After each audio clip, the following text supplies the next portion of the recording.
Have you logged into YouTube? Yeah. Already? Yeah, already. Right.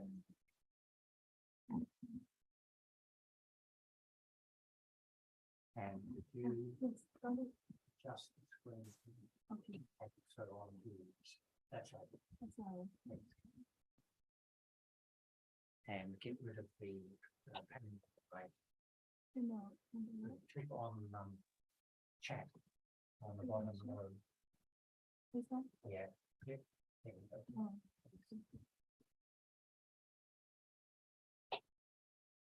I think we're ready to start. Nina, do you have anything to start with?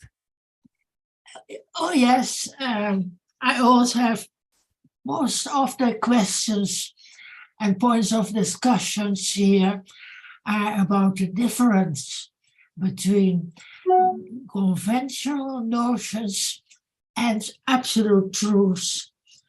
Like I found very helpful to talk about the asanas, because they arise very soon after hearing and seeing. And very seldom there is kusala. Do we know what kusala is?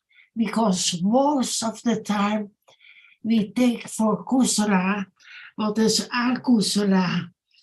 When there is no abstaining from ill deeds through body and speech, we think it's already kusala. But the thinking is mostly akusala, and we don't realize it.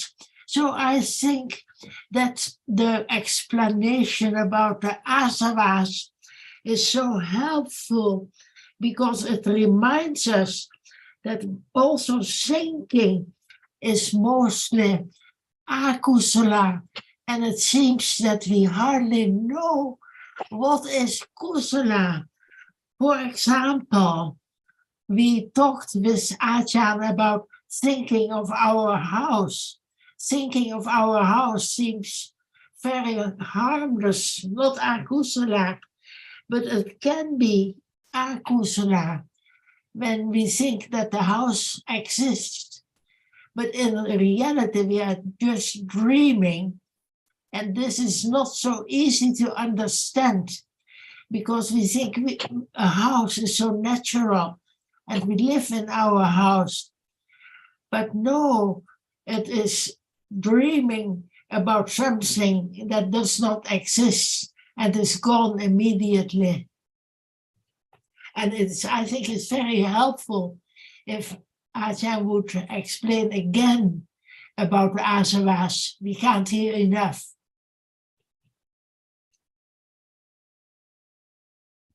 We are now in darkness. We live in darkness, yes. Yeah. So dark. Yeah. So many things around in dream. Because in truth, what is there is not known, that there must be a reality which now experiences what is there. Right? Yes. In darkness, there's a reality which knows what is there, but no understanding of that which is there. Just heard about the story of what are there, many things. That's why how can the one in darkness see or understand what is heard, which is now there around, all around in darkness. So just learn to understand that without that which experiences an object, there cannot be anything at all. No idea, no thought, no dream about anything. But that reality is only just a reality. It's there. Who can stop its arising? Who can get rid of it? It's there, unknown, as it's just that which experiences an object right now. So we talk about many things. Attachment, aversion, house, roads, and everything. But it's only thinking. Where are they? Where are they? We take from a house, a road, a car, a chair, everything. Where are they? In truth, it's only dreaming about what has been accumulated to take it that appears at moment of seeing, hearing, smelling, tasting, touching, as something that's so permanent, even it's not there at all, but it's not known. Ignorance just think about it as it's still there. For example, the reality which arises and experience an object just a moment ago. Who knows, without the enlightenment of the Buddha, which had experienced such truth and just told the other about the truth of it, to be known that it's there. So very dark and very deep to understand what is there now, appearing as in light, but in truth in darkness. And then there can be the understanding of what is there. Just very little, so very little at a time. For example, now, there is seeing, see, no understanding of seeing as it sees. So the experiencing of that which is seen condition the idea of thinking about it as I see, right? But where's the I? That's why listen to the teachings again and again and again. It just like begin to understand a little more about what is heard from the very beginning. No one and nothing. But it's there. So what it's meant by no one and nothing, it's gone, unknown. That now it's not that one which has been there before at all, because what is there now arises and falls away, never to return in split seconds. Just over it, consider whether it's true or not, in order to see that what we learned is only about the story or the characteristic of that which is now there, unknown yet as it is, just heard about it, even it's there now, right now in front of us, but not understanding enough to let go. Ignorance, which has been accumulated long time ago, years and years. That's why be truthful to the truth for sure. Otherwise, it's still my thinking, my idea, what is as something as usual. But in truth, no understanding of the truth of what is there now, seen, see? No understanding. So it sees or I see something there, right or wrong. This is the way to have confidence of the reality, a little more, a little more, a little more, little by little, until it can let go the idea of something out of that, because in truth, it's not there anymore at all. So rapidly appearing and disappearing. Where were they now? Can anyone find it? It's gone.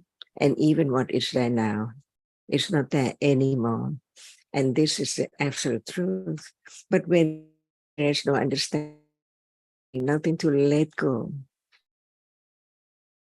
and ignorance, which cling to it as something, with ignorance, not understanding the truth of it.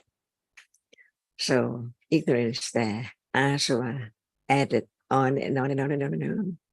Uncountable moment, so very short, just arise and fall away. And this is the first step to develop understanding, to experience what is there with understanding, little by little. That now we are talking about that which is so real, but no understanding of its truth. So we learn to think about it in order to develop, to enroot the understanding of no one and no thing, of whatever is there, no matter it's seen or heard or touched or smelled. Not there anymore, just once in lifetime in samsara. And this can apply to any moment when there is the idea of what is there. It's that which is experienced. And now or any time, there must be the reality which arises and experience an object all the time, unknown, as it's not there all the time, just in a moment, experiencing an object and then fall away instantly.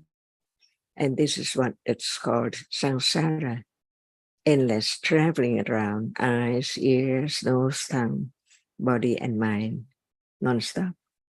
Just understand the truth of it. And this is the moment of begin to enroot the understanding of the truth deeper and deeper, firmer and firmer, to understand whatever, no matter arising and falling away, experience as something you should take it for a table or chair or anything. It's only that which is seen, that which is heard, that which is thought about right now. The truth is there all the time, but it depends on wise considering at the moment when it's there.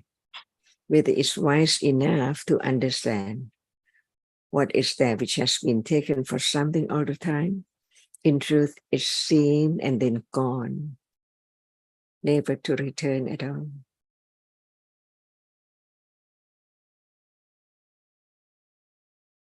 Anytime, any moment in life, no matter what we take it for seeing, hearing, smelling, tasting, touching, thinking, no one at all.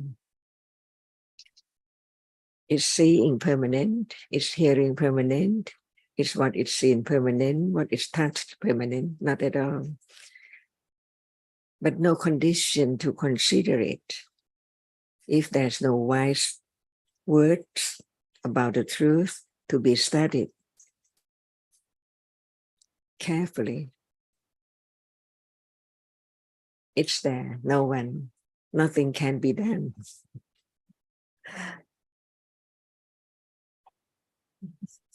So learn to understand the reality, which is so very subtle and just very, very short moment. Hearing is not seeing right now. Short moment, how short it is, rising and falling away. Just learn to understand the truth, and right understanding develops from now to then, on and on and on, little by little. Naturally.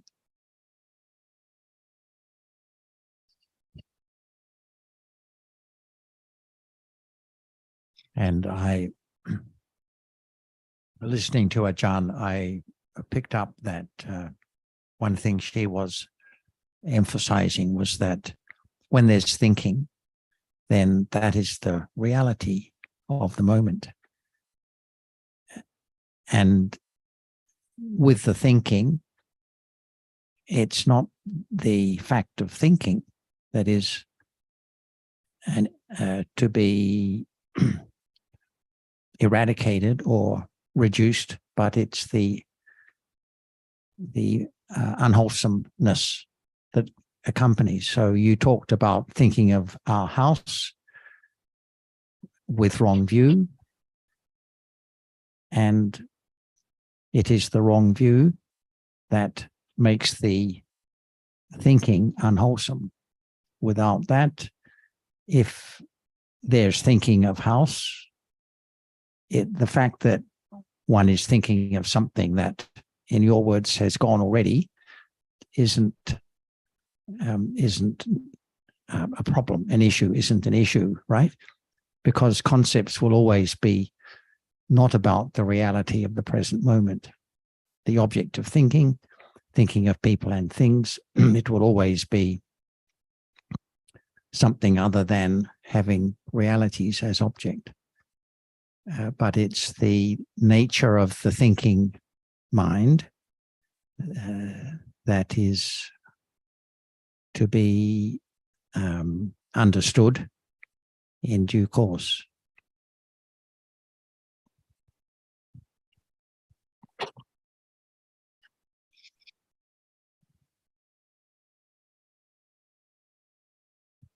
Live without understanding and live with understanding, much different.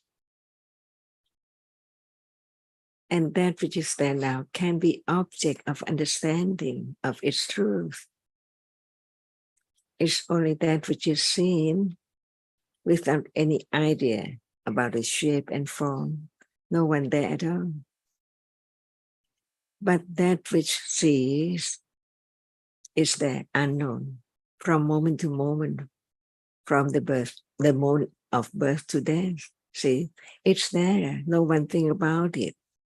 Because not understanding that in life there must be the reality which arises to experience whatever by conditions all the time. Even at moment of fast asleep, it's there. That which arises and experiences an object. Even the object at moment of being asleep is not known, not the object in this world.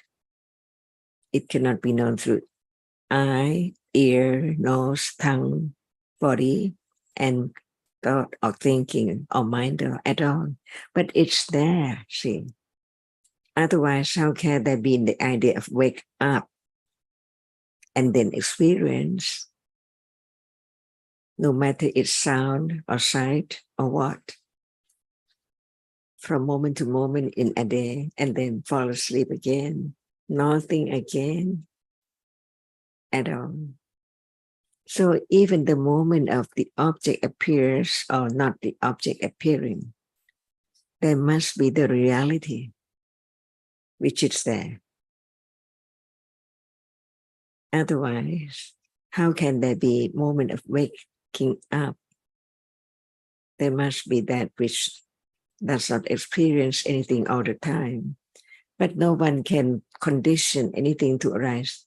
No one can make anything to arise because actually each moment is conditioned. Can there be no sleep at all?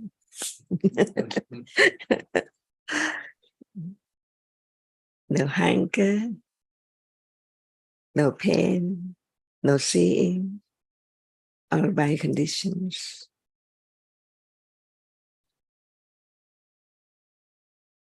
So what is life? Not any life, just reality arising and falling away.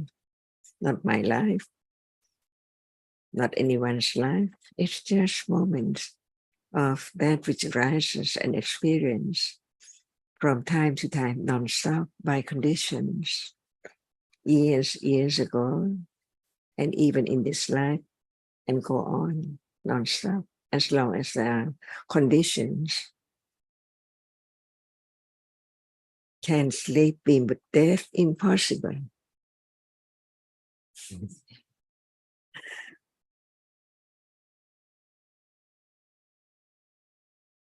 And I die, my death of what? No one.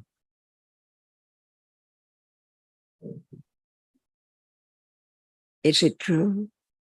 Only have confidence of the truth, Satya Barami. What is there can be known. Nothing to be done. No choice. It's gone. If there's no moment of understanding it, it passes away on and on and on with ignorance. Be truthful to the truth. What is there? See, I and Nina, I see you, but in truth, only that which is seen. Without that which is seen, can there be I see Kunina? Impossible. But when that is seen with memory, I see Kunina instantly. But where's Nina? That which appears? No. That which appears cannot be you or anyone at all. It's only that which can be seen.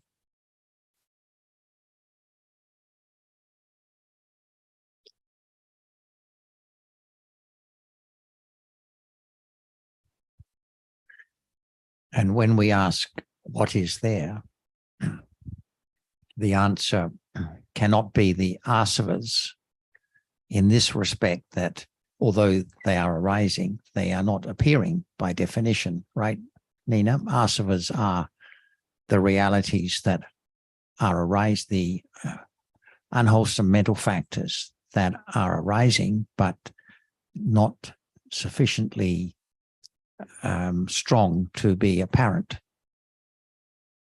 Yes, So exactly. when we ask what is there, the answer is not obviously the asavas. So I think that the significance of the asavas is helps us to appreciate that just because there's no attachment or wrong view appearing to us to be known, it doesn't mean it's not arising.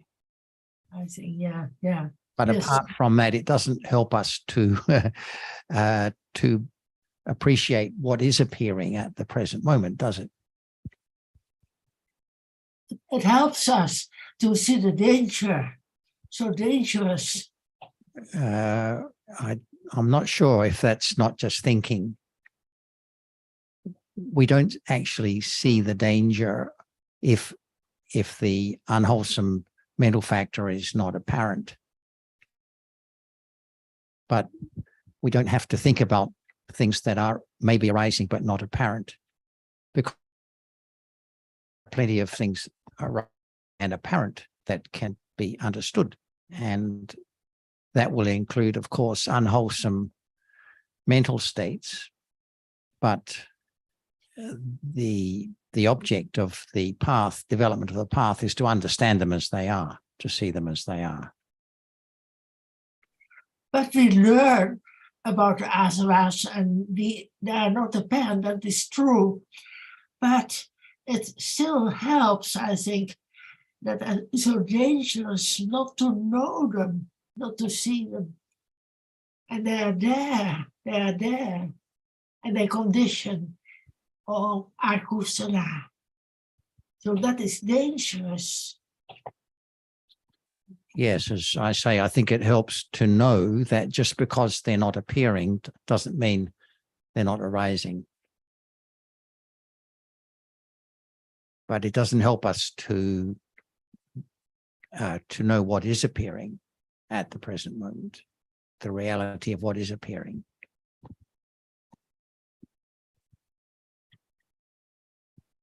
There is seeing right now. Where's the asava?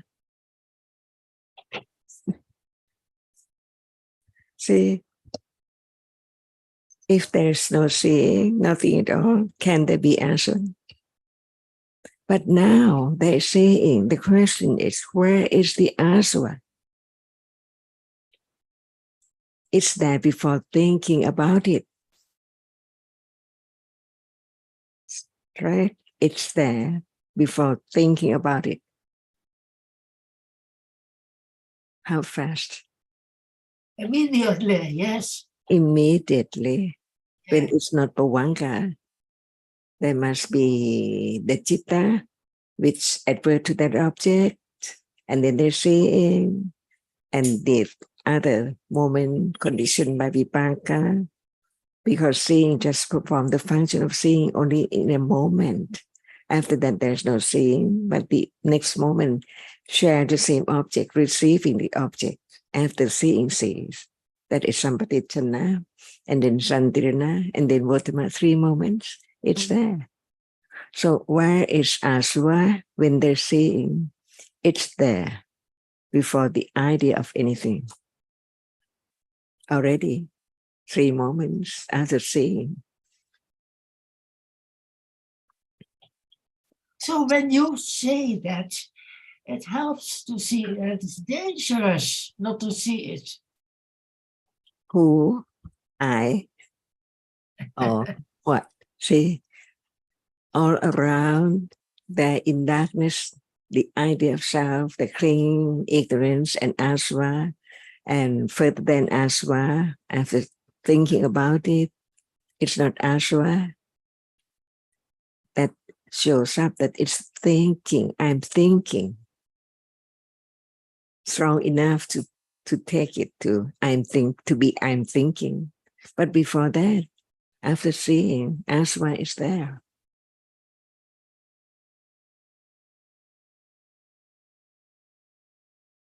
Just to understand the truth. And right understanding develops to understand clearer, better, and more, a little more, little by little.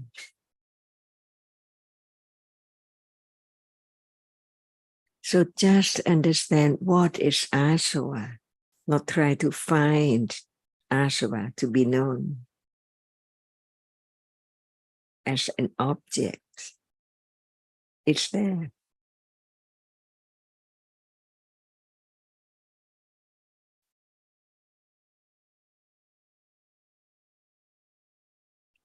That's why the world does not appear as it is at all.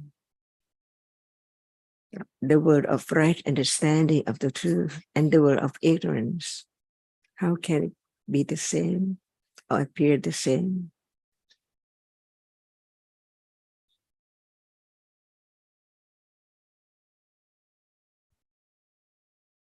Now, Kunina is seeing table and chairs and everything. In truth, is it just like now? Impossible. Just one at a time. So the world of truth, only Panya knows.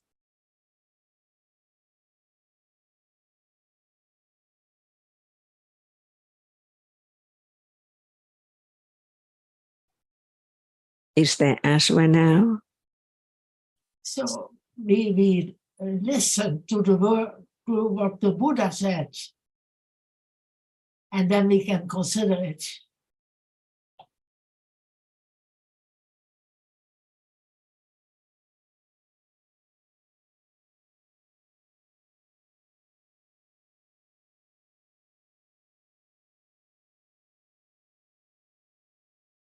There are moments before seeing and moments after seeing, but now there is seeing all the time. But what is the truth?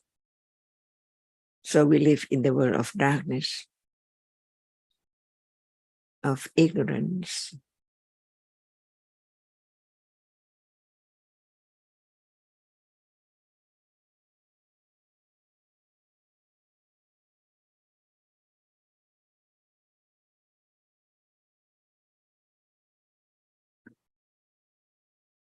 See, just understand what asava is, and then it will lead to more and more understanding.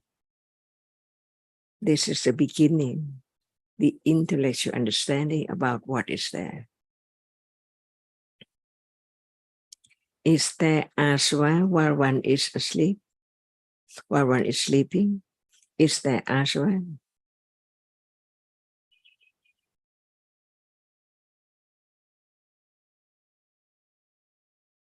See, it depends on understanding. Without hearing the truth, can there be the answer, the right one? While one is sleeping, is there asava? It's all the time. So there must be also when sleeping. No asava. There is anusia, but not asava. Yeah. See the difference. Oh. In deep sleep, it's just one bhavanga after another. No time for any asavas to arise. That's why only the anusyas, which are accompanying each chitta, but not arising. But when it's dreaming, when it's sleeping and dreaming, then the asavas can arise. But not in deep sleep when just the bhavanga chittas arise. I think it helps to hear and consider about the asavas, like Jonathan mentioned, the clinging, the ignorance, the wrong view that is apparent. It's just the very tip of the iceberg. So it helps so much to appreciate how little is known and how very deeply rooted it is. And it's now, after seeing and hearing, there is clinging, there's ignorance all the time during a Dhamma discussion, anytime at all. But this is quite different from trying to experience or trying to find the asavas. And I think Mom Betty has been trying to ask a question or speak for some time. Yes, thank you, Sarah. Yeah, I hope you're feeling better today. Getting better, thank you. Oh, I should be back tomorrow. Good. Okay. What I wanted to, I listened to the discussion yesterday on YouTube, and when I'm listening, about virya and chanda, I'm not quite sure of the difference between the two.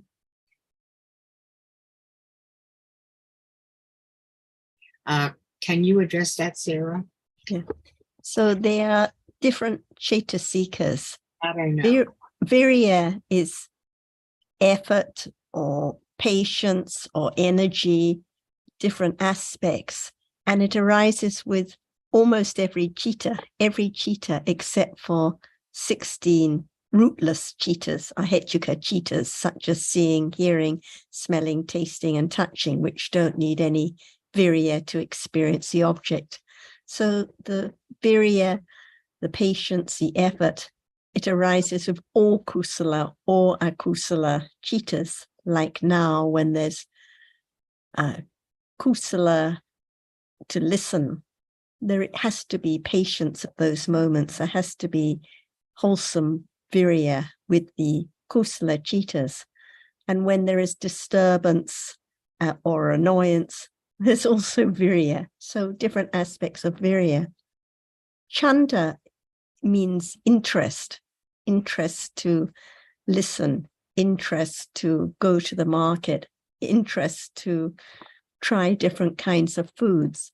So chanda can be kusala or akusala, and it arises whenever there is any kind of lobha or any kind of kusala or any kind of dosa, but not with moha. When there's just moha mula cittas arising, no interest in the object. But even when angry, there's interest in the object that is thought about at those moments. So chanda is the interest in what is experienced. And in the context, I think we were discussing about virya and chanda as iddhipadas. These are enlightenment factors that have to be developed with right understanding. Without wholesome interest in the truth, with understanding, the path cannot be developed. And without the effort and patience to develop understanding on and on, again, it cannot be developed. And of course, the main point with both of them or any other mental factor is that no one can make an effort. No one can be patient. No one can have an interest. They are just conditioned dharmas, different functions. Thank you. Okay. I think I got that right. Better now. Thank you. Okay.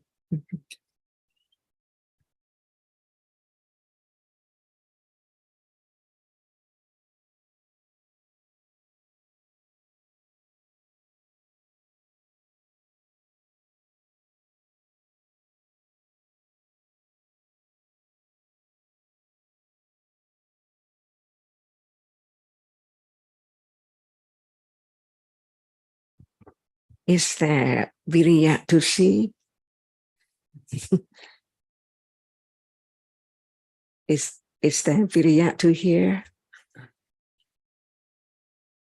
I think there can be virya to look, but not to see.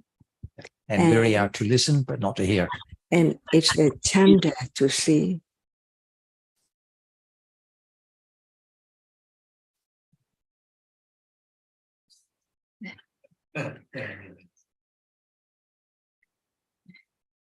That's why we cannot know how many Chaitasikas arise to condition seeing right now. 7. No Viriya and no Chanda. No choice. But Karma is there with other conditions. That's why before there can be letting go the idea of self or things, there must be understanding a little more about each reality. Even it cannot be known like Chitta before seeing and Chitta after seeing. For example, Panchatavara Vachana or Chakkayatavara Vachana is the Viriya. See, nobody knows, but Buddha enlightened the truth. So he said about the truth of the conditions for each Chitta. Even it's so close, Chakkayatavara Vachana and seeing, but Chitta is conditioned by different Chaitasikas, by different conditions too. Is that Chanda to be ignorant? That's why Chanda does not arise with Moha Mula Citta at all. Just now, learn to understand what is there, which hasn't been known at all. To understand it so much, to understand the truth, because actually, even what appears, no understanding. So it's in darkness. The truth is there. In darkness. And before right understanding can begin to open it up, to say it, to experience it, to understand it directly, quite a long time. Because now everything has to be known in order to let go the idea of self permanently. Absolutely. Never to arise again.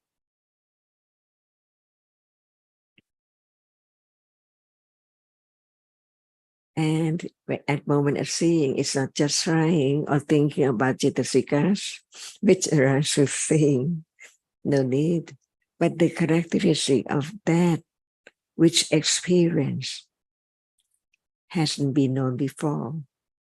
Because even right now, we talk about it a lot all the time, but the characteristic of that which is there all the time hasn't been known yet. Even it's there right now or anytime. That's right, learn to understand little by little, to be acquainted with the reality which now experiences, no matter it sees or hears or thinks, or like or dislike.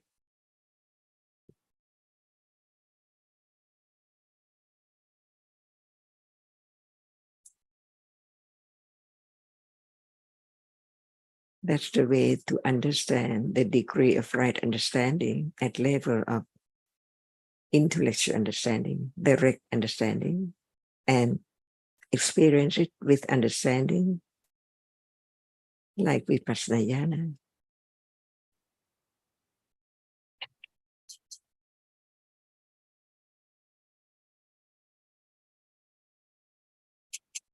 Just learn, that's all. So natural, nothing can be done.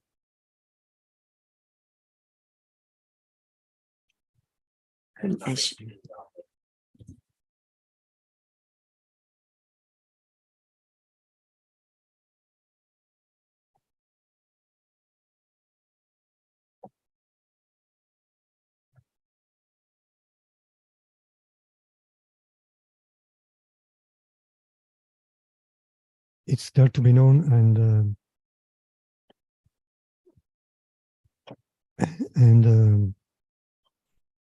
which means to be understood. It's if it's ignorance, it's when it's not understanding, it's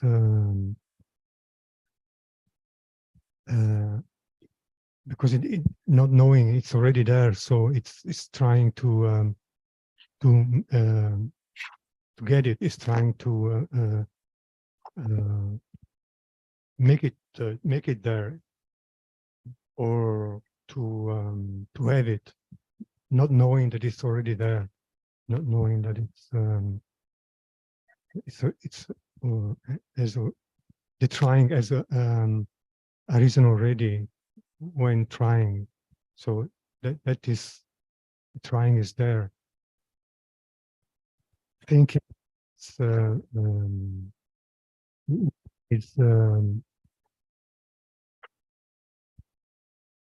but it is there already. So I think I'm getting there little by little.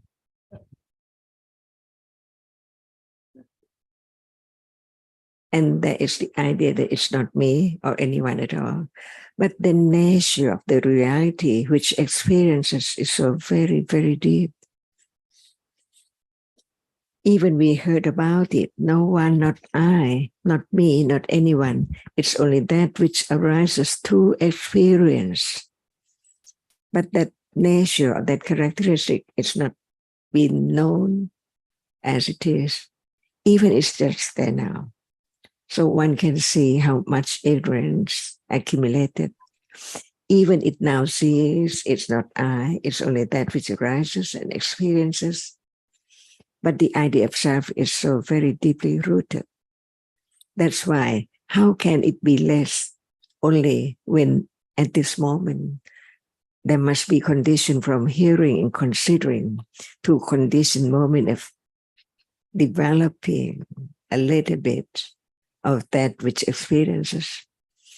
And it's not only seeing, thinking, liking, everything. That's why no matter how much we heard about it, but when it's not directly experienced, little by little, there cannot be the moment of letting go the idea of I. Or whatever, no matter it's rupa or nama. We believe that we understand, that we know a reality which experience an object. But when you say this, I realize that I hardly ever consider this. I took it for granted, and I hardly ever considered this. But when you say this, it's time to consider it, the truth of it.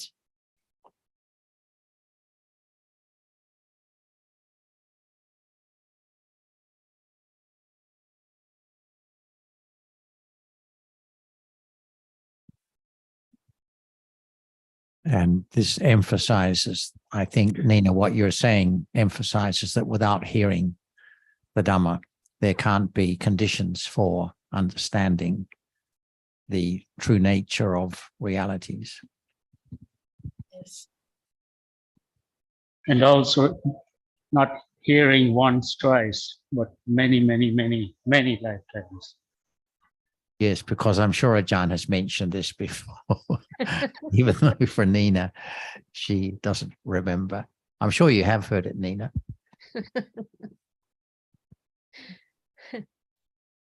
I wonder if I may ask a question around this to Ajahn. Ajahn, I'm so happy to see you again and to see that you are well. And you too, Sarah. You're looking much better than yesterday, so that's all good. Ajahn, it's a question around detachment, I think, and you've been talking about the importance of letting go, the idea of self. If I can maybe just come to the question this way, when I hear you speak, there is something, and I can't identify what it is, but something just seems to recognize the truth of what you say.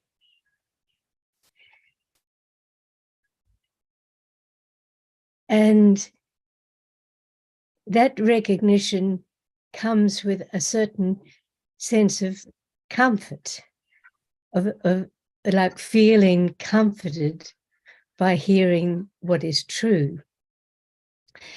But at the same time, there is not the understanding of why that is the case.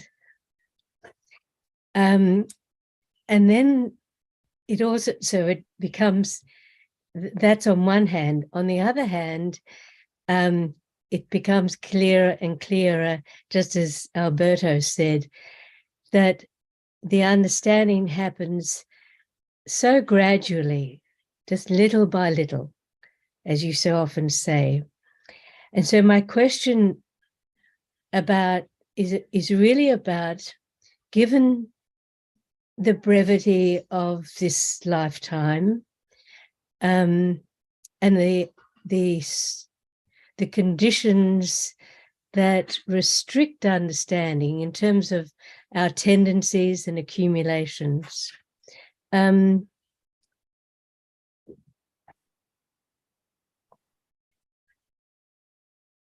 It seems really important to develop detachment about that, about the gradual learning, understanding.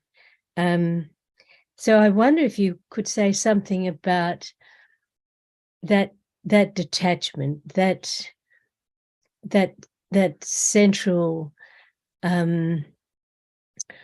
I suppose, necessity of being able to let go.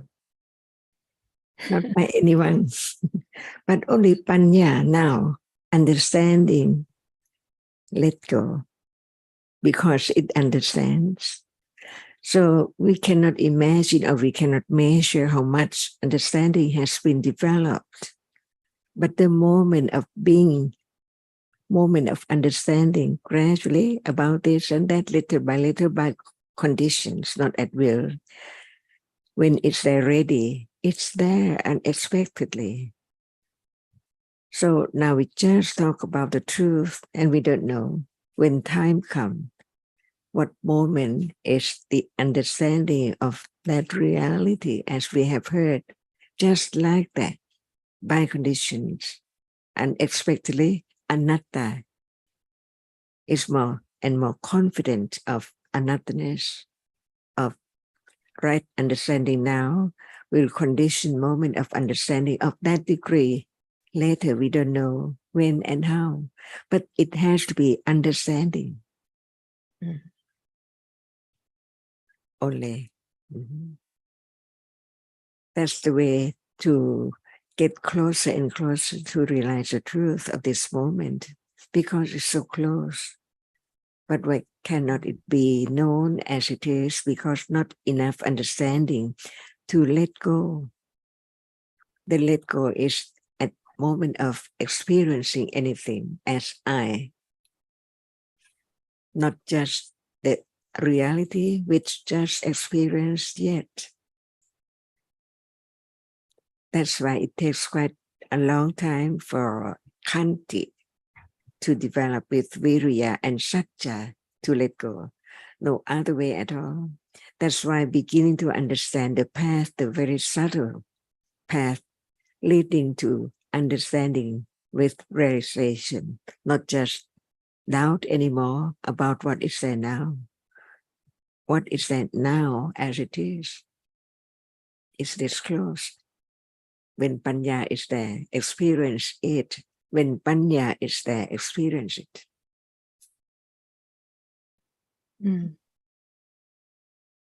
No doubt when it's panya. And Maeve, I think I appreciate your words there, Maeve, and the question. And I think the detachment you're talking about, and the letting go, because there are different levels of detachment and letting go. But the kind that you're referring to is the detachment that comes with understanding. And Yes, in a sense, the importance of detachment, and you mentioned the brevity of life and making the most of what time there is, I suppose. The importance of detachment is really the importance of understanding. They're interchangeable in that respect. Yes. And of course, we do appreciate that understanding is what it's all about, nothing more. But there has to also be the acceptance, and this is where Khanti patience, Wirya, comes in, because there's a limit to how much understanding it is possible to develop in a given lifetime. And it's a very, very long journey. So we should not fall into the trap, I suppose, of taking the importance of something as meaning that we should try. There should be a conventional effort in that direction. But otherwise, I agree with what you say. Actually, Jonathan, that goes exactly to what I was asking Ajahn, and that is that it, and we often hear about, a sense of urgency about making the most of this precious human life, etc., to develop understanding. And it seems that it's very tempting to misunderstand that and engage in the wrong effort. And I think that's what I think I was interested in exploring about that subtle area of not,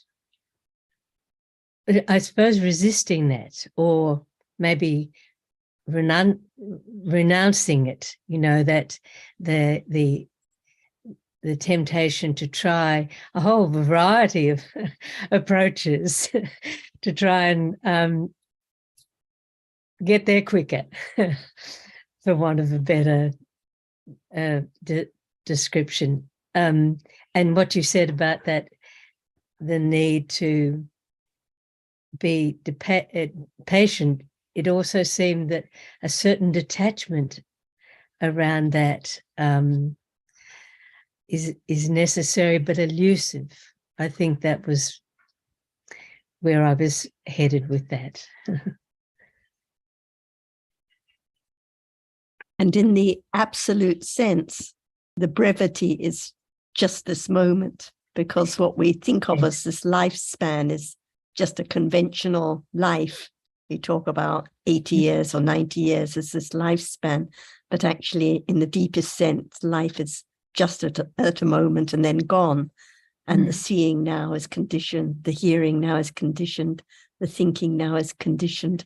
No one can make an effort, no one can do anything, but understanding can develop. And it has to be now, because if not now, then when? Because this is life just at this very moment. And it's so good to be reminded of that, Sarah, because again, it's easy to somehow mix up conventional thinking and understanding, like the brevity of this life, etc., with the absolute realities that we talk about, and that are there to be known ultimately. So yes, thank you again. And it's only by understanding the absolute realities, like now at this moment, that it becomes clear that no one can make an effort, No one can change the seeing that is conditioned now. No one can stop hearing from arising now. No one can control the thinking at this moment. So right now, there is just reality arising by conditions and then gone. So this is life one moment at a time. If we think of the conventional life, we can think, oh, I can make an effort to take more care of my family, or this or that. So it seems that I can do something, I can make an effort. But when it comes to life at this moment, no one can do anything at all. And No one there. That's actually a really important distinction, Sarah, between the moment and the conceptual thinking about a life and all that a life contains. It's a really important distinction to make, I think. This is why we come and listen. And as I was saying, with gratitude to Ajahn, about how we can hear the truth of that in these discussions in all sorts of different ways, in all sorts of different expressions from people, and of course from yourselves and Ajahn. We don't hear it elsewhere, by and large. So thank you. Yes, I endorse exactly what you say, Maeve, just my own thoughts and experience. So thank you for saying that. You're welcome, Jonathan. กราบเท้าท่านอาจารย์ค่ะท่านอาจารย์ครับ the topic that we have discussed a few days ago at Ubon Ratchathani, the way leading to the end of dukkha. And yesterday,ท่านอาจารย์ also remind us that the most important things in life is understanding the truth, which is appearing right now. And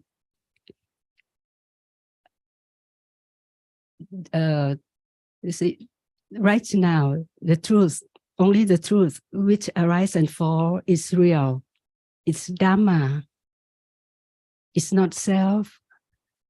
So how can right understanding this present moment lead to end the dukkha or to end the samsara, To end it or to understand it. to understand. See, the end of what? End of dukkha. Where is it? The dukkha? It's now.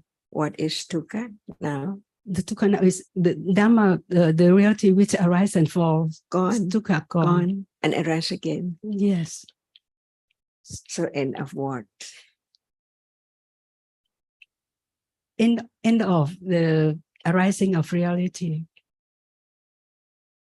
What can end what you think dukkha? Only right understanding. That is now right understanding enough? Only right understanding. Is there any other way? No, that's the only way to end. Yeah. กราบเท้าท่านอาจารย์ค่ะ Just to let go the idea of I'd like to end up all dukkha.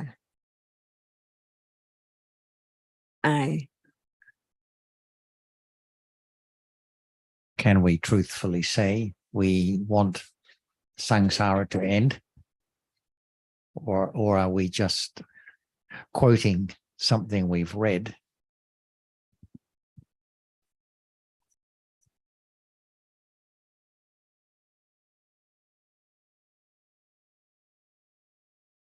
Ajahn always said the present moment is hard to understand. It's very subtle.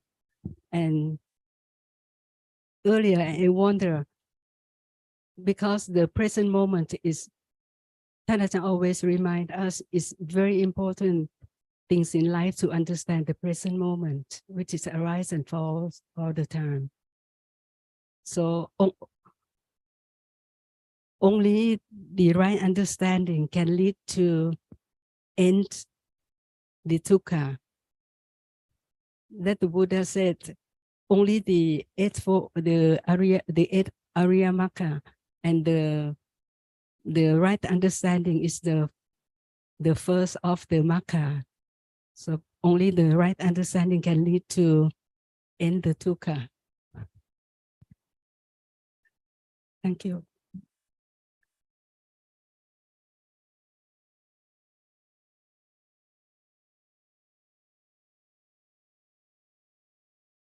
So Ajahn just mentioned about the idea of want to end the dukkha and end the samsara.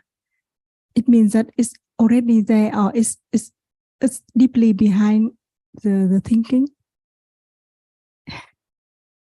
You know, condition for dukkha to arise. It's ignorance. So as long as ignorance is there, there must be dukkha.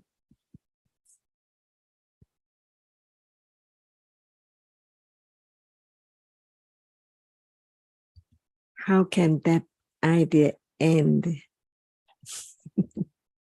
Trying to find out what and what. See, no understanding.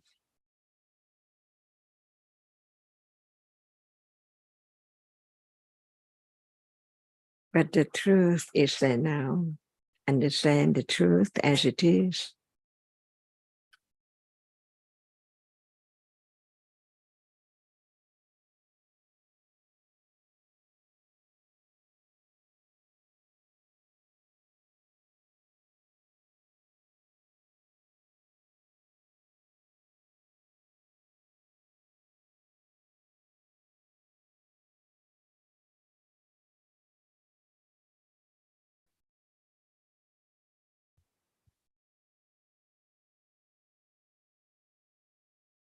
Does anyone else from home have a question or comment to bring up?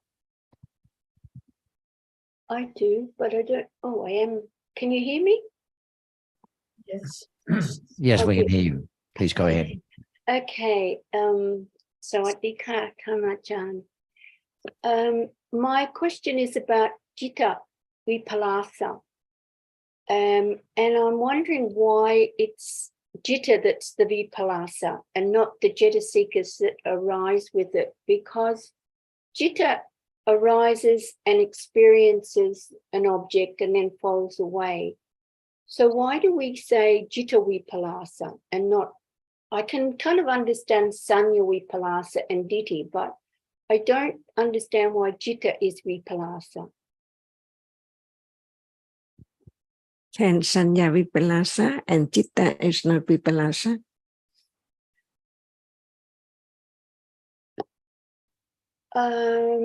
Yes, I had thought about that before. I thought, well, Jitta arises with Jeta seekers. And so that's why we say that Jitta is agusala or gusala. So I guess it's Sanya that makes Jitta Vipalasa. The Sanya Vipalasa makes Jitta Vipalasa. Is that what it is? They go together. They go together. Vipalasa together. Yes, happily down the road together. Okay, that's fine. That's answered my question. Thank you. Azita, the chitta is Vipalasa not just because of Sanya, but all the akusala dhammas arising with it. Wouldn't you say moha is also a cause for the Vipalasa? So I don't know about the moha, but certainly attachment and ditti and the other jeta seekers. Yes, I agree with you with that. now I see the three Vipalasas as just three aspects. How because Sanya is so important, it's one of the khandhas. So we highlight the Sanya when it's Vipalasa for that particular reason. And when it's Ditti, we know how Ditti is the opposite of the right way. And therefore, how big a negative influence can be. And whereas chitta is the chief. I mean, it's there. Without chitta, there are no chaitasikas, right? Right. Yes. Right. Yeah. Yeah. Yes, I can understand now why it's jitta. Thank you, Sukin.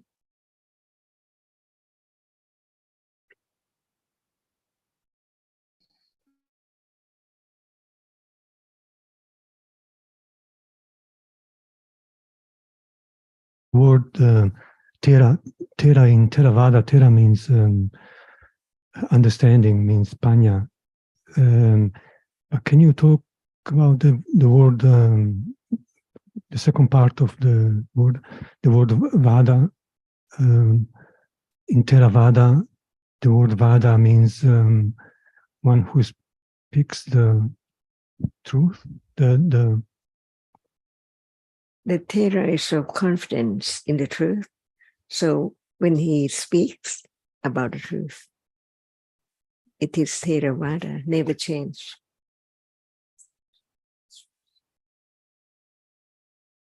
He never say go somewhere and sit and do this and that. That is not Theravada.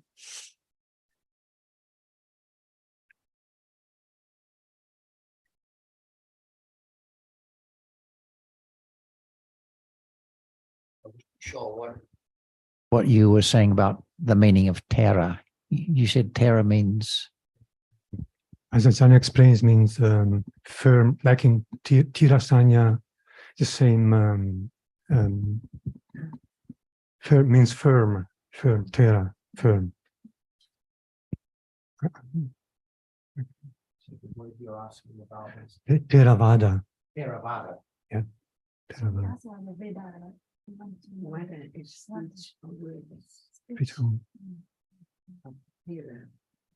Oh, you said he. Ajah's talking about the Tera.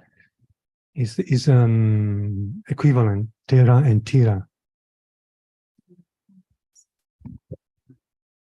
could you say a bit more about the equivalence between Tera, and T-H-E-R-A, Yeah. and Tira, as in Tira Sanya? Yeah. I don't know. It's yeah. Because I know because But why do you say Tera they're usually, equivalent? What's your translation for Tera?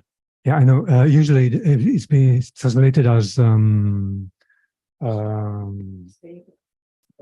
Stable and firm.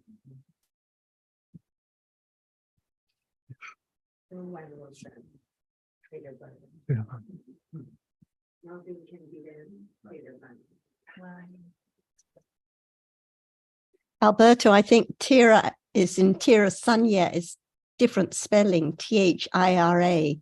Theravada is T-H-E-R-A, different words. yeah, it's slightly different spelling, but it's the same root, same overall meaning. Okay.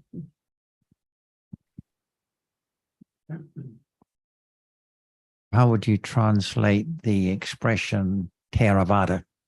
What translation would you give for that? Just gave the translation being talking first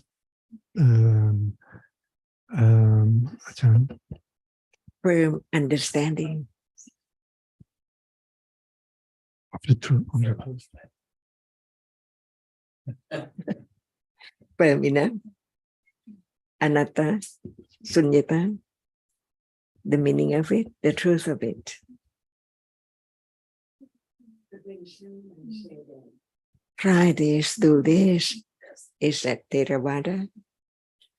Firm understanding of the truth.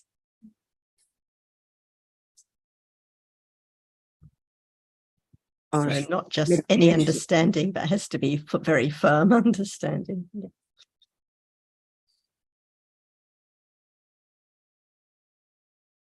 And a bit of the Thera used in in the context of bhikkhus is someone who is established, well established, who has the understanding enough. So probably that's where the relationship is.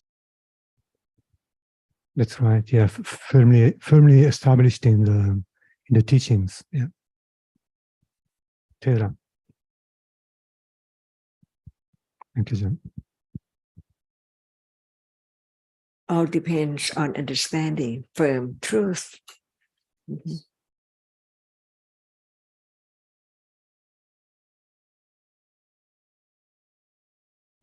And Vada. Vada is also a word which is in Atta Vada or Musa Vada. Firm speech from firm wrong titi. I thought it was like someone who really believes in like Musa Vada. Vada is speech. Speech. Okay. And it depends on citta at that moment to condition wrong or right speech. Attva, the wrong speech, that there must be I. It has to be a table, a mountain. Why say that it's not a table?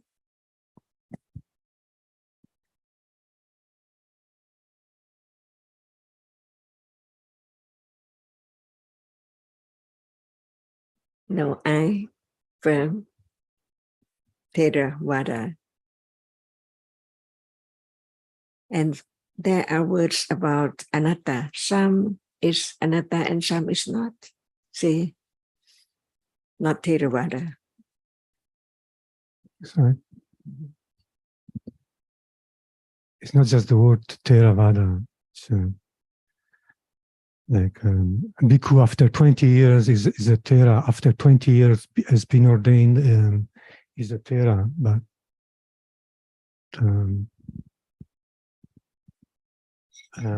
not firmly established in the teachings at all, because the teachings are about anatta, and so it's not just a matter of a number of years or a number of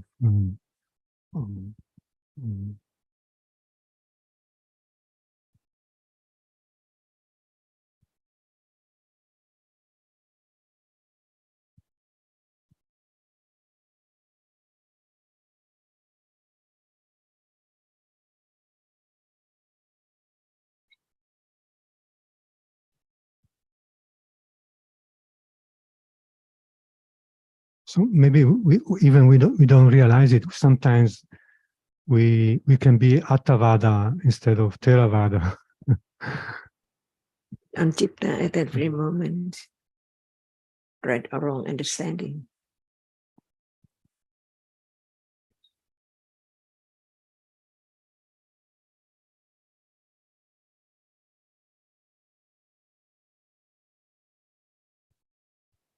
Anyone else out there have a question or comment?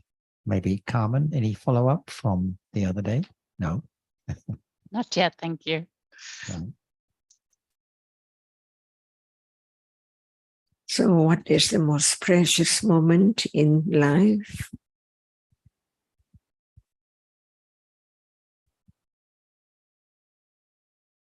Carmen, I think John's looking at you on the screen, so you better give Now? up. Anytime.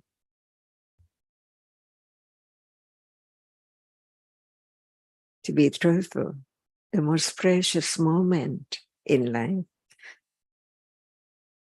any life, and now, anytime.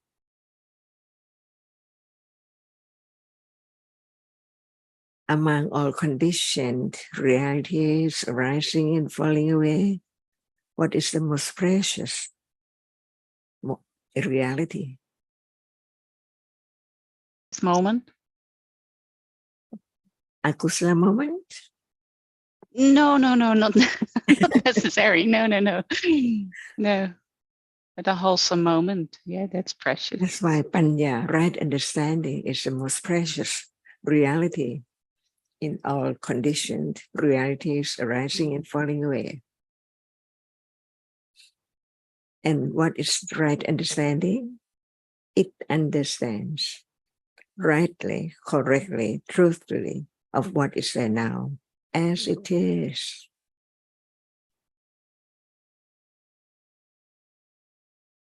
The truth is there, covered up with no thought about it, no considering the truth of it at all, just past. It sees, it hears, it likes, it wants, but what is there? Each moment gone, never to return. But what are those moments? Ignorance, attachment, clinging, wanting something, not being able to realize the truth that it's not there anymore. Whatever is real is only when it appears. When it's not there, is it still there? Impossible. And what is there next is real only when it's there. And this is the way life is. Nothing is permanent at all. But no understanding of the absolute truth of the moment, a moment of seeing what is true at that very moment. There is seeing for sure. And what is seeing? It sees. What does it mean? It sees. It experiences that which is seen, that's all, and then gone. Not I or anyone at all, and nothing there at all. Only that which can impinge on the I base. And this is the only way to realize the truth that no one there at all. All are conditioned realities realized by the Buddha, the enlightened one. Otherwise, there must be the idea of I all the time. Even it's not in words, it's there at moment of seeing, hearing. Because what is there arises to experience an object is taken for I, who else? Who else now see? I see, but in truth, no I. There must be condition for seeing to arise. Without the I base, can there be seeing? But the I base cannot see. Without that which can impinge on the I base, can there be seeing? So seeing is conditioned just to arise to see, that's all. Years and years ago, even in this life, it's not permanent at all. So what is seen, it cannot be anything at all. But without the understanding of the rapidity of the succession of that which arises and falls away, appear as nimitta, something remembered, known as it's something, pen, shoes, people and things, the dream world about that which has been experienced, but it's not there anymore. Only sanya remembers wrongly that it's there as something. Just consider whether it's true or not. This is the beginning to know who's the Buddha, who's the enlightened one. And Buddha said, anyone who sees me knows me. And to see him is not his shape or his body, but his understanding. That's right. Learn to understand the great virtues of understanding, no matter we call it Prince Siddhartha or anyone at all, the one who has enlightened the truth with great wisdom, highest wisdom, above all in universe. Is that true? Because now who knows that seeing is not hearing at all. And if there is no understanding of this truth, how can there be I see and I hear now? And there is the reality which arises and experiences an object from time to time, so very quickly, unknown, but it's taken for I because it experiences an object. That's all. What is right and what is wrong and the path leading to have understanding of the truth.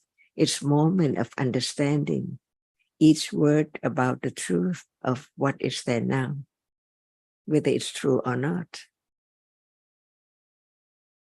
Can the arising and falling away of what is there now be experienced?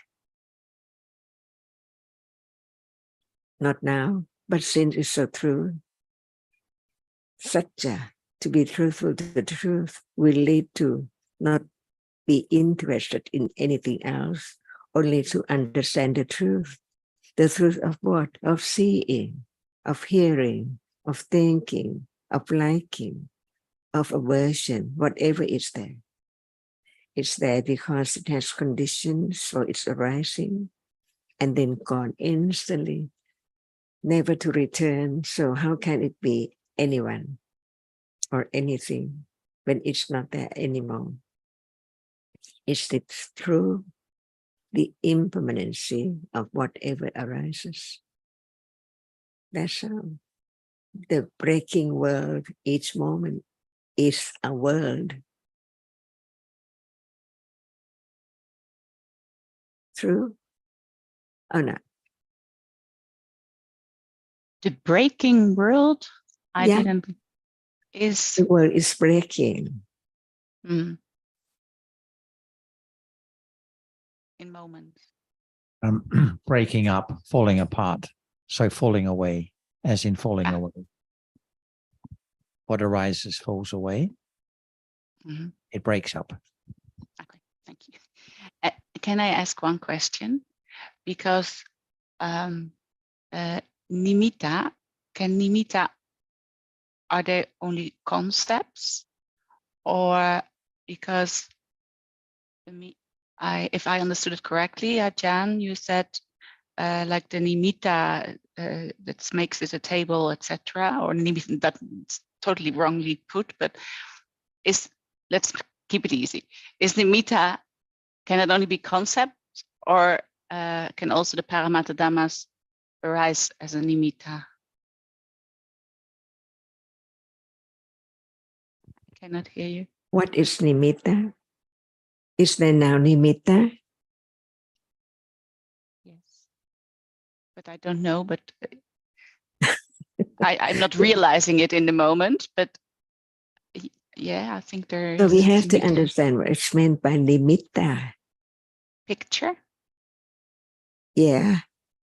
Shape, form, different degrees of what appears, different shape and form. Very pale pink, see, and green, different degrees. What appears as something, not as it is the nimitta. For example, how many jittas before seeing? Bhavanga? 3? Before seeing, is there seeing?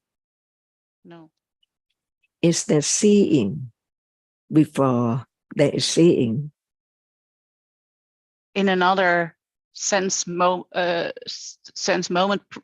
process, there is seeing, but not directly before the seeing. There is seeing right now, but is there citta before seeing? Which is not seeing. See? Yeah. Who knows? And citta after seeing, who knows? So what appears in life is only a moment of seeing, right? Moment of hearing, smelling, tasting, touching, and then thinking. But if there is the understanding of moment of seeing, that what is seen so very tiny, not a table, and that is seen, gone, right? And then many jittas in between, and seeing again one moment, and what is seen is there.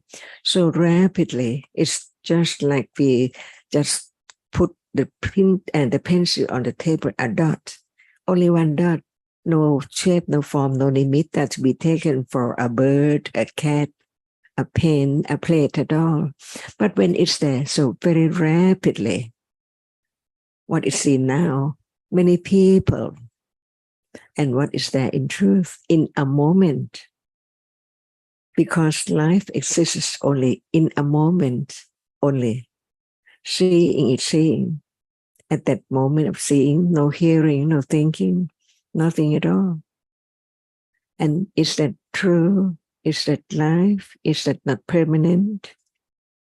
What is there arises and then falls away instantly, unknowingly. Anicca, not permanent. Dukkha, anatta. Is that true? And it's not just the word, it's just right now. Because seeing is not hearing. And there must be many cittas in between unknown so rapidly. So what is there in life is just the idea of that which is seen and that which is heard. They are all at once. So it seems like there are so many things there, many people now, but in truth, the world of one moment of experiencing an object. And when it's not seeing, is it dark? So in truth, what are there now? In darkness or in light? The world does not appear as it is. Otherwise, how can there be letting go the idea of things or something? Table and glasses.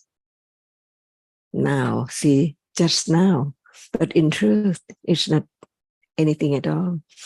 Just the succession of that which arises and falls away in split seconds.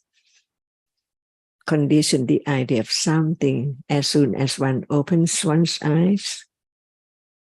So ignorance is there. And wrong understanding, taking whatever is there as permanent things, like now. So what is true? Beginning to understand what is hidden from moment to moment in life, not just this life. Years and years ago, the idea of I, things all around, until the words from the enlightened one, the Buddha, just talk about the truth for the others to consider the truth, to understand the truth. Who conditioned this moment? Who make it arise? Impossible. The object which is seen is different. The sound is heard is different. The hearing hears different things from moment to moment, arising and falling away. So Buddha taught the other to understand the truth, to enroot the understanding of no permanent thing or people or whatever at all. Only in a moment and it's gone. From birth, only one moment of birth moment. See, not moment of birth anymore now at all. So one moment of birth, one moment of death. And what about in between? Before death and after birth, conditioned to see, to hear, to think, to cling, on and on and on. That's why just learn to understand what is true. That's all. Nothing can be done because right understanding only can understand the truth of this very moment. And it develops from hearing, considering, and have more confidence of the truth that now it can be directly realized, but not by anyone's attention or courageous, but understanding a little more of the truth to let go, the clinging for that to be something all the time, non-stop. I see, I hear, but in truth, no I. So consider the truth to be intellectual understanding firmly, to condition moment of being aware of what is there now by conditions. To understand in truth that no matter how much one tries to have awareness and understanding of what is there, it's impossible. So Buddha taught in details about everything, about moment at sleep, after birth, and then moment of experiencing the object, and ignorance is there so quickly. So what is there now? No answer, no understanding, no idea at all about that which is there. That's why at that moment, it is not strong enough to know that I don't know, no idea yet, but it's there already, not being able to understand the truth.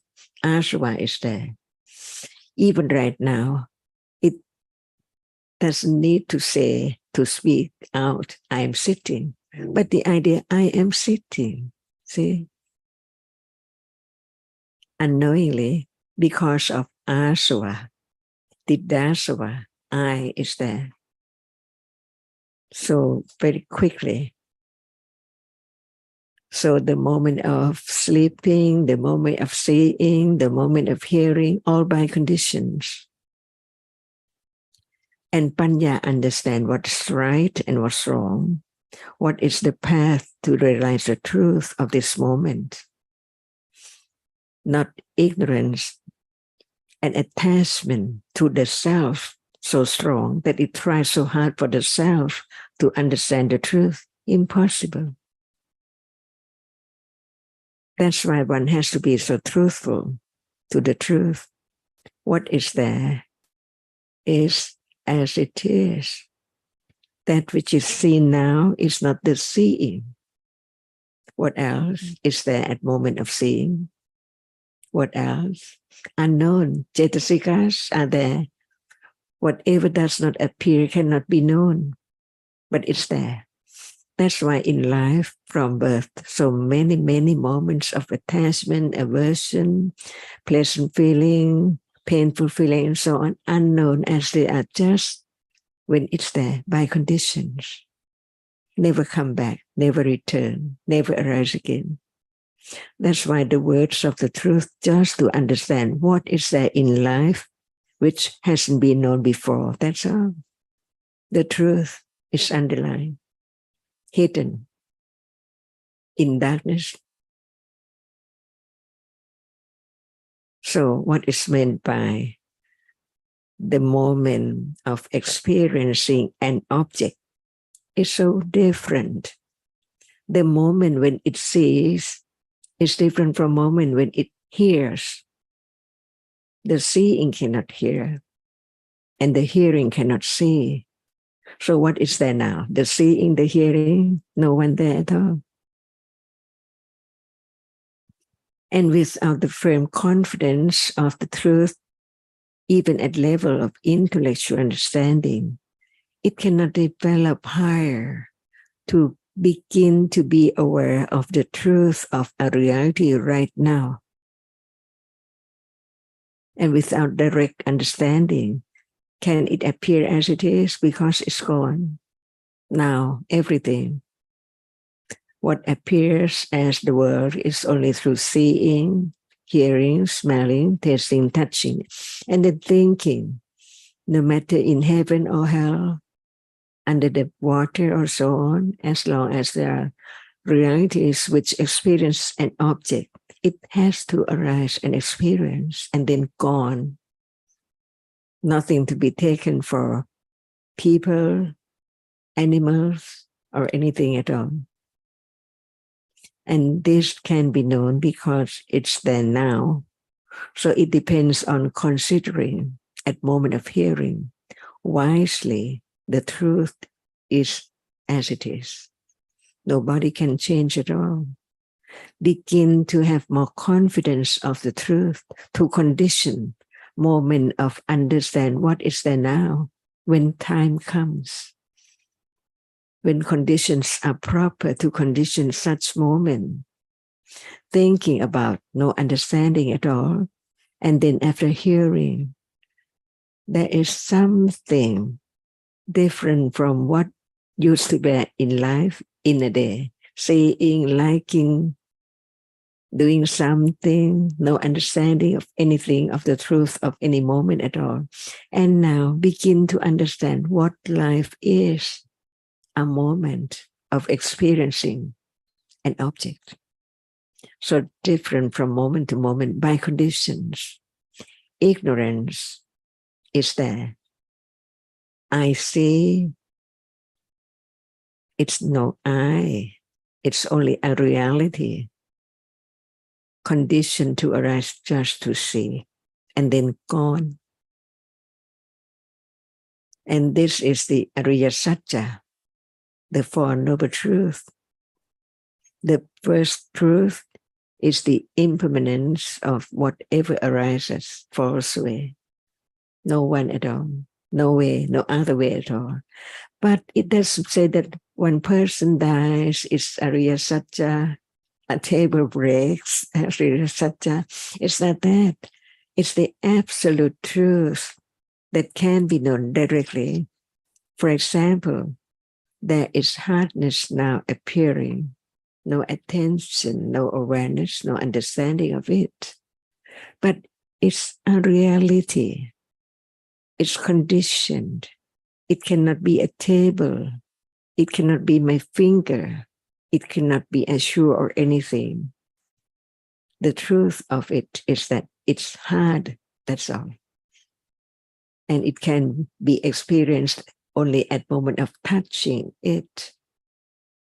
The ice is cool, very cold, but when it's not touched, is it cold? Impossible. It's just what is seen, such shape and form, remembered as it's a cube of ice and so on. Or by sanya, a reality which arises with each citta, each moment. It marks and remembers. With ignorance, so it's wrong. It cannot understand the truth. That's why we learn to understand the reality of everything, life or world or whatever. To understand the truth, to know the Buddha, the meaning of the word Samma Sambuddho. If we don't understand his words about the truth, so great compassion to help the other, to share his knowledge with the other, to understand the truth, that he had developed quite a long, long time in order to realize the truthness of seeing right now as it is. And it's there for ignorance or understanding, depending on conditions. We learn a lot about many, many subjects. But what about life? Where else can there be the understanding of what is there in life? Only when it appears. So true. It's there by conditions. So the point is not be told to do something in order to get the understanding of what is there. Impossible. The Buddha himself didn't tell anyone to do anything, but whoever came to see him, just talk about the truth right then. Is the seeing right now? Is it permanent? Is the hearing and thinking and so on? Because it's there. Haven't been known at all before. But at moment of hearing, it can be moment of considering the word of truth about it. What is seeing?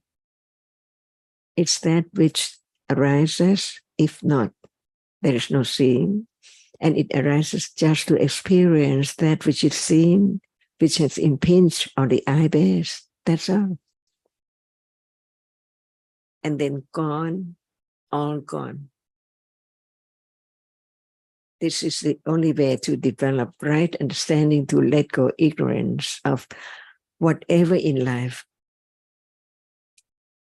Even thinking is conditioned. Liking is conditioned. All are conditions. Is there memory now? A reality? No one. Is there one-pointedness moment? It's there. No one. A reality. All are Dhamma. Dhamma means whatever is real. No one can change the truth of it at all. So can anyone do anything? Because actually there's no one. Ignorance performs its function. Never understand the truth at all. So ignorant, even that is now in front, no understanding of the truth. But there are other mental factors too. So we understand each word of the truth about the absolute truth. Chitta or Vijnana or Manasa or Mano. It means that which is the chief of experiencing an object.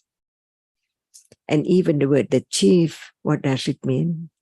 It experiences the object clear, so clear, just the characteristic of the object, but no understanding of it. For example, tasting a taste, even you tell the others how it tastes, the other person cannot understand as the moment when it is tasted. See, just only once in lifetime, in samsara, in a moment.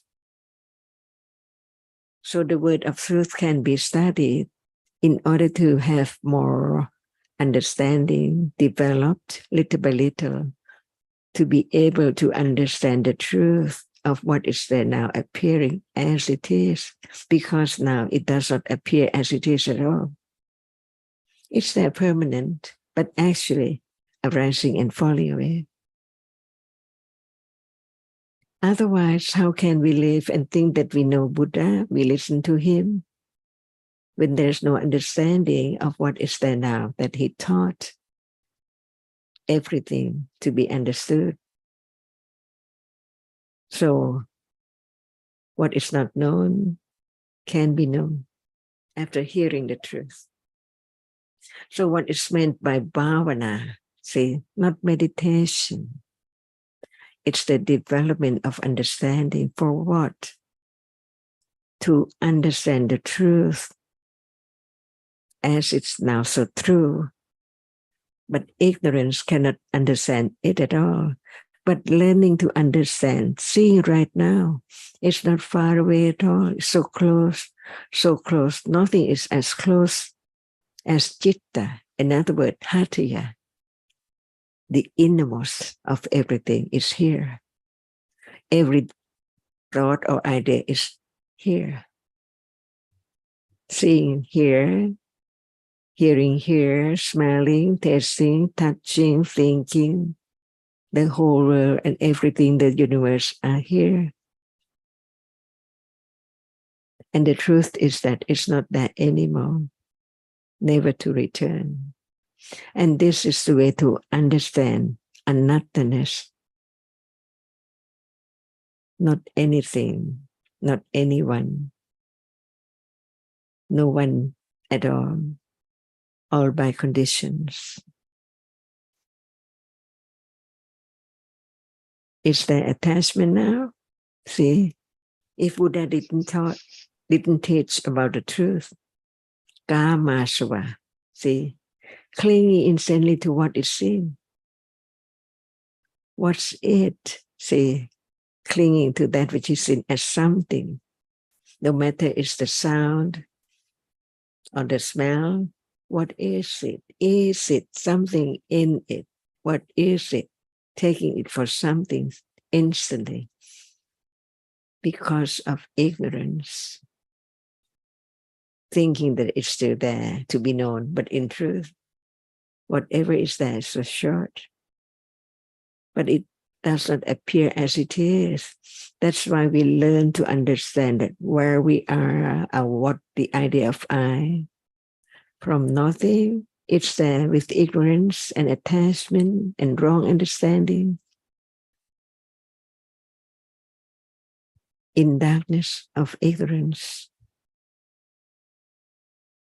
And consider each word of the Buddha so true. Only one moment. Thinking about one moment. How short it is. So what appears as nimitta, the sign or the mark of what is there. So we begin to understand what is meant by nimitta. Without the absolute realities, can there be nimitta? But one reality cannot be realized because it's so fast. So what appears the continuation makes up the shape and form or a characteristic of seeing. Many moments of seeing right now, but it's seeing. Only seeing, see. The nimitta of seeing. Nimitta of everything. So in Tipitaka it says Rupa nimitta, Vedana nimitta, Sanya nimitta, Sankhara nimitta, Vijnana nimitta. What does it mean? Everything appears as nimitta only. Is that true? By way of processes. So learn to understand what is there. It's not known as it is for quite a long, long time. And in order to let go ignorance and attachment and wrong understanding, it takes quite a long time to understand now. Otherwise, ignorance is there. Attachment and clinging and wrong understanding is there as usual. But the understanding can eradicate absolutely the idea of self, wrong sanya of self, of things. But the other unwholesome realities cannot be eradicated at once. So how deeply rooted it is, the clinging to the sensuous object unknowingly. Because we live in the world of kama, aramana, sensuous world, that which is seen, heard, smelled, touched, tasted. Just thinking about those experiences as it's mine and it's there. But in truth, it's not there anymore, even right now.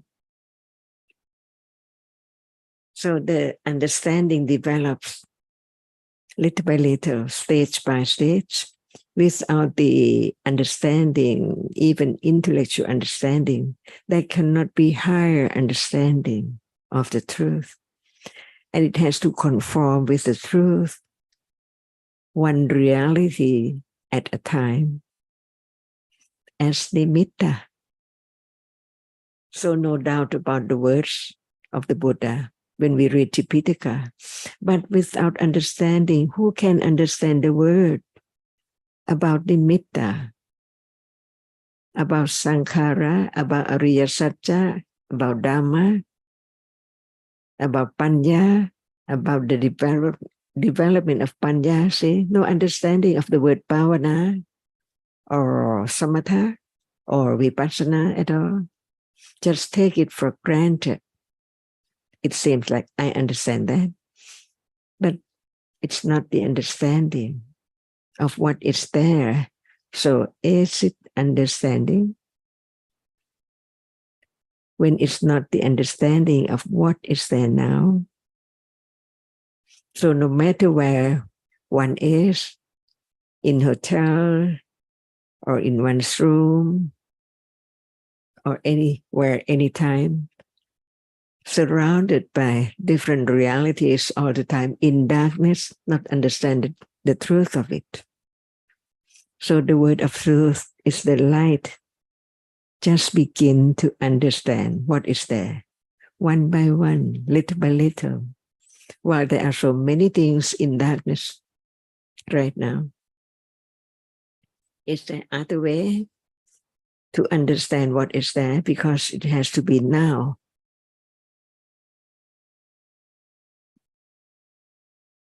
So right understanding does not deceive anyone. It understands truly the truth. How much understanding of what is there. So if there's no understanding, what does it mean of developing understanding of bhavana in Pali? Not meditate at all. What is meditation? See? What is the truth of it? What is the Dhamma, the Dhamma of meditation?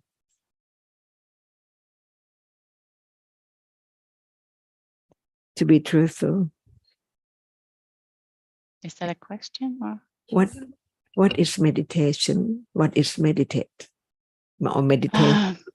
Meditation, the Dhamma can be manasikara, and are you laughing at me? But I know they say it should be sati, but I think it's more manasikara, and it can be wholesome or unwholesome. It's the manasikara now. Yes. What is it? Consider wisely or unwisely. Yeah. There must be the object of manasikara. Mm-hmm. So what is the object of manasikara now? Hearing. It's not the word, but it's a reality. It's not citta, it's not the chief of experiencing an object, but it's there. Attend to the characteristic with citta experience. Yeah. So it's not just the word. Mm-hmm. So what appears now? Manasikara does not appear, for sure. So what appears? You mean like hearing is appearing now? Is there hearing now? Yes. So if it does not appear, is there hearing?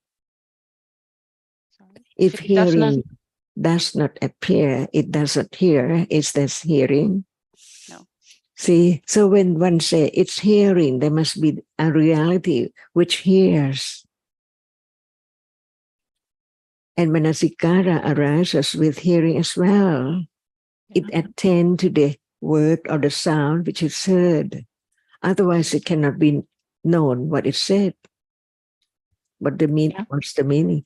See, this is the understanding, the what you call conditions to let go of the idea of self, little by little. To understand a little more about what is there in darkness, to reveal the truth, to open up what is there. Not clear in the beginning at all, but when there's more and more attention to the characteristic, with right understanding, develops gradually. What is there now becomes clear. And without panya, it cannot appear clear at all. And what is the point of listening? What is the point of listening? Yeah. To panya to arise. That would be lovely. To understand. Mm-hmm. And understanding is not anyone at all. It can understand the truth, beginning to understand because of yoniso manasikara. See, we use the word, it's there, but it does not appear, but it's there, performing its function, because manasikara is not panya. Can I ask something? Because I do not totally understand the difference between it is there, but it's not appearing. But maybe it's my English that is not good. Does citta arise alone? No. So what are there with citta? Do they appear? I would say they appear, but I don't know if I. Phassa cetasika. Yeah, the 7. Does it appear as phassa? Not seeing, but just contact. It's fun. Yeah. It's characteristic. It's there, arising together. Otherwise, they cannot be seeing. And feeling is there too. Does it appear at moment of seeing? But is appearing, maybe probably it's my English. Appearing means like it's there To be and known. not like to be known. Okay, so phassa is not there to be known because we don't know it, but it's there. Why? Because we cannot. Why? Not we. Yeah, we okay. It's so difficult to Even find seeing words. is not known yet. So how can phassa arises with seeing be known? Too subtle. So much. Beyond expectation. But the truth can be realized only with understanding, or understanding itself only can realize the truth. So when it's not understanding, why do we do something to try to know it? Impossible. But I also come here with a lot, not so much understanding. So we can see that there are two different realities. One is ignorance and the other is understanding. They are quite opposite. Mm-hmm. Understanding understands even just a little, or even intellectually, but ignorance, no idea, no understanding at all. It has no experience of what as what at all. It's the ignorance. Now, for sure. Not understanding, seeing, asava, tittasava, take it for I see now, kamasava, attached to the object, and bhavasava, attachment to being. All there. And they arise but not appear, right? Am I saying it right? Yeah, okay. That's why yeah. They are only the object of seeing, hearing, smelling, tasting, touching, and thinking only in life. While there are so many things there, they do not appear. Phassa cetasika, Vedana cetasika, Sanya cetasika are now. But what is there? That which is seen. And ignorance cannot understanding at all, cannot understand it at all. As just that which is seen. See, the truth is just that which is seen. But even that not. Because it's only the nimitta. So even that which the is... word nimitta, but nimitta is there. Yes, what I mean is like, if you say there is only the seeing, hearing, tasting, etc. But even that, those are not there because they, of course, they are there, but I do not see them It's as there. they are.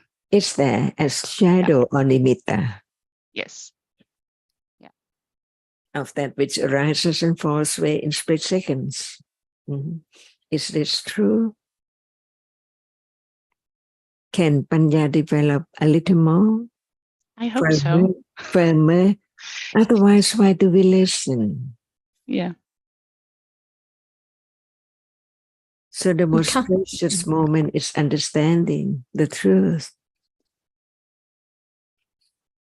And Carmen, I want to say that the problem, the difficulty is not your English. Vietnamese friends, other people often say the same, that what we're talking about is difficult for anyone to understand. Sure. So what appears is what is evident.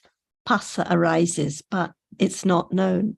Sampaticana, Santirana, Chitas arise after seeing and hearing, but they're not known, they're not evident, they don't appear. And I think what is very helpful is to appreciate, like we were discussing earlier with Maeve, that whatever we're talking about, life, Buddhism, Theravada, Bhavana, life of any kind, is just for a moment. So being a Buddhist follower, being teaching the Dhamma, Bhavana, is just for a moment. At moments when there's no understanding, there's no Bhavana. At moments of teaching about Buddhism with wrong understanding, it's not Theravada. So it's always just for a moment. And the breaking world is actually a play on words in Pali, because loka means world and lujati means breaking. So the Buddha said, whatever arises now, seeing or visible object, hearing or sound, it breaks, it falls away immediately. So the world is just for a moment and then gone. So no time for anyone to do anything at all. Yoniso Manasikara, wise attention, just for a moment and then gone.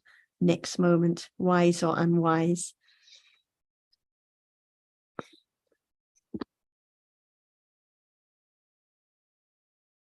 And on the distinction between what arises and what appears, only what appears can be known. Only what appears can be understood for what it is. But it's necessary to know that apart from what appears, there are many other things arising also. But it doesn't mean we try to see those things that are arising but don't presently appear. That's not why we learn about them. We learn about them just because it's part of the present moment, whether it's capable of being known or not.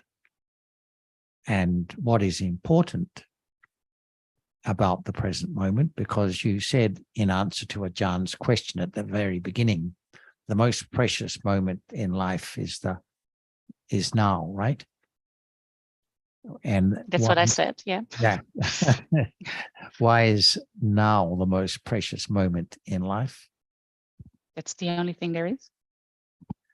Yes, and what else? It's true it's the only thing there is. And what else? Yes. There is nothing else, so. Right. Well, it's also the only thing that can be directly known. Yes, yes, yes. Yeah. Yes. And that's important because only what is appearing can be directly known. Mm-hmm. At one point. Yeah. Right. And it's the understanding of what is appearing that constitutes the development of the path. Can you say that again? Sorry.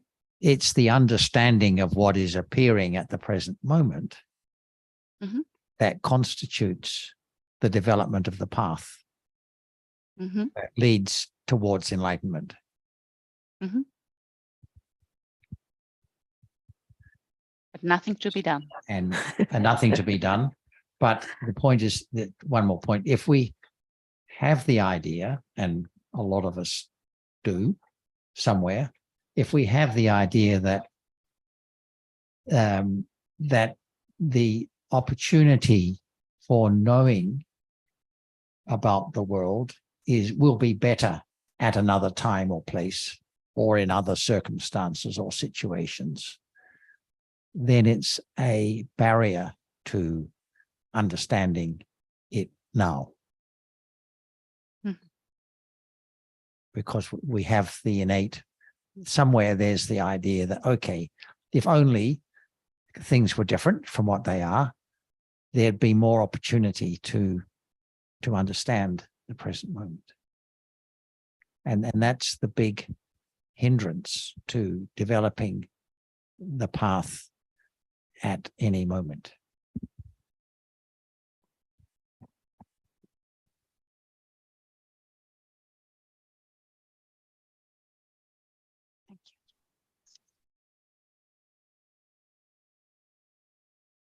Oh, okay. Morning and afternoon. Okay. Just a short enough, can I mention for